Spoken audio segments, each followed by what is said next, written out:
36 days into the Iran war, and US military is carrying out attacks against critical infrastructure of Iran. Infrastructure that is the lifeline for the country's civilians. Hours after Trump's first national address on Thursday, American military carried out an attack on Iran's tallest bridge, the first official strike on civilian infrastructure in the country.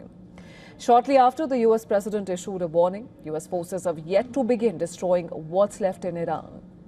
He said more of the country's bridges and energy infrastructure were in his sights, and to use his exact words, bridges next, then electric power plants.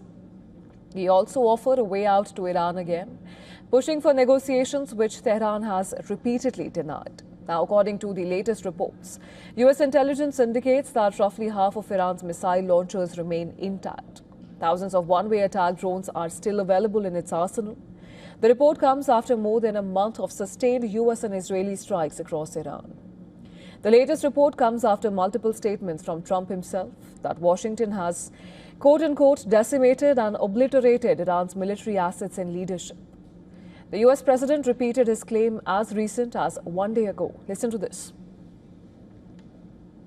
Iran has been essentially decimated.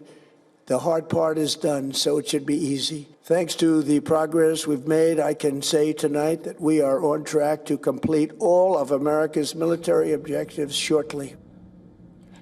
Now, it's important to remind our viewers that the Trump administration has repeatedly stated its war objectives as follows: destroy Iran's missile capabilities, destroy Iran's navy, ensure Iran can never obtain nukes, and stop Iran from supporting regional allies. However, the assessment reports the changing nature of US attacks on Iran, and political statements from Washington yet again raise the same question.